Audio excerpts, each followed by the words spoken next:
Hey everybody!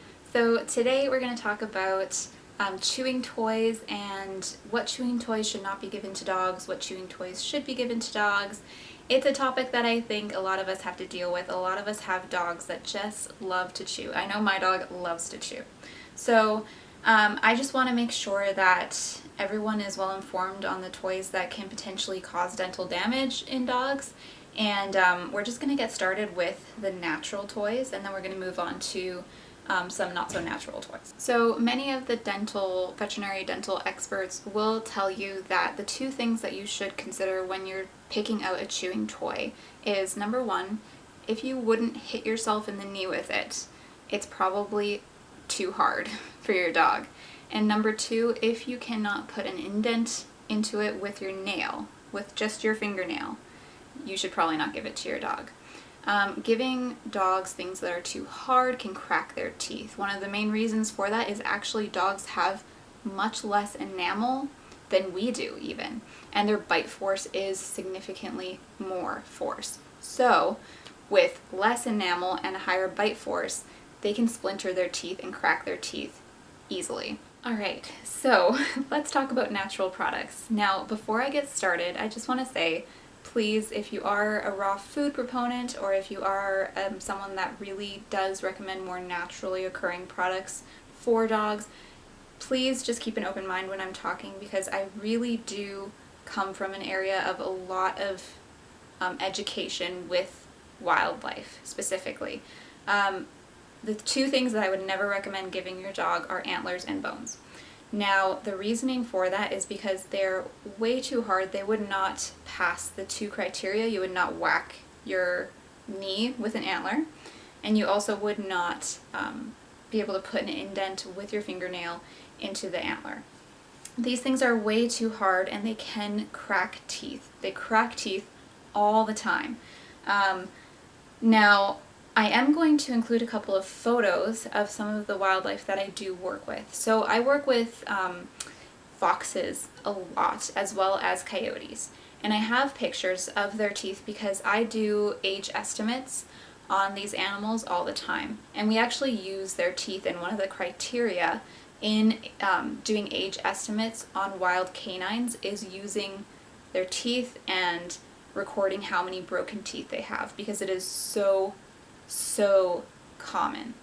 So here's a couple of pictures of 2-year-old foxes that have dental damage because of their diets.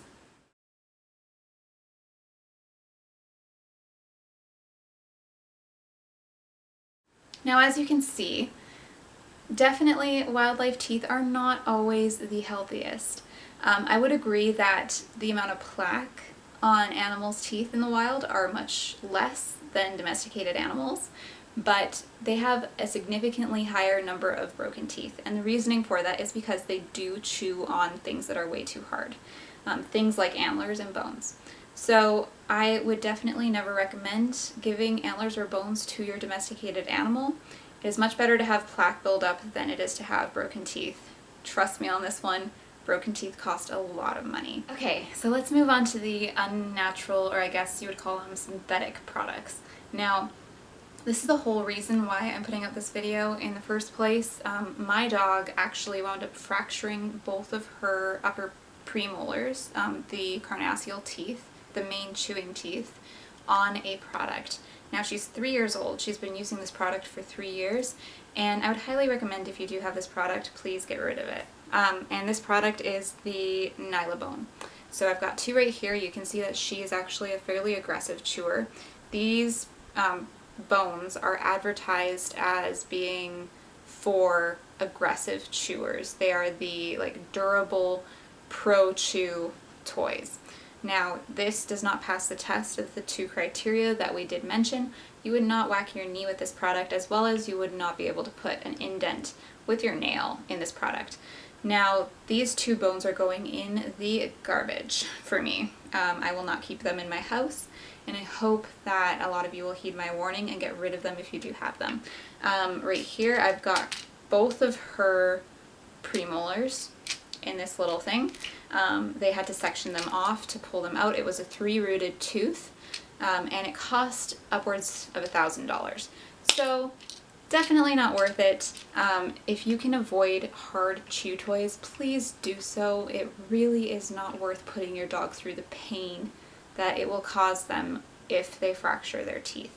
Now, some dogs can have everything that I've talked about and not fracture their teeth. They may not be super aggressive chewers, but for the dogs that are aggressive chewers like my dog, you run the risk of having a lot of fractured teeth and costing yourself a lot of money if you give your dog these things. So in my opinion, it's better to be safe than sorry. Please do not give your dog these items if you feel like your dog is an aggressive chewer or you don't monitor your dog while they are chewing products. Now, I am going to talk about one chew toy that is highly recommended by veterinarians and is safe in the sense that it does pass the 2 criteria that we talked about, and that is a Kong. Now, you don't have to get a Kong, but it does pass the criteria of being able to whack your knee with it, you're not going to hurt yourself, and you can make an indent in it with your fingernail. So really applying those 2 criteria to any chew toy would be the way to go about picking a chew toy for your dog.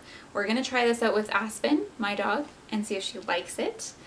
She's never had a Kong before, but I have a feeling there's not going to be any issues with getting her to like this thing. So I hope that this video has been helpful, and again, you guys, please do keep in mind with the natural occurring products, I do see wild canines all the time. Like wild canines, when I say that, I mean wildlife that is related to our domesticated dogs, and their teeth are not great. They really aren't. They break their teeth all the time. So naturally occurring products aren't necessarily the greatest, as well as synthetic products. Synthetic products are horrible for your dog. Anyways, I hope that this video has been helpful, and I hope that it gives you something to think about. And I hope that your dogs all have very healthy teeth and that your dogs never have to get their teeth pulled, because it's not fun. Alright, I will see you guys in another video. Take care. Bye. Hi, honey. You come to visit me. Can Aspen not be in your video? Happy. Does she want to be in your video? Oh, are those your teeth? She want to be in your video? Are those your teeth? Oh, they used to be in your mouth, honey. She's like, I don't know what this is. Are those your teeth?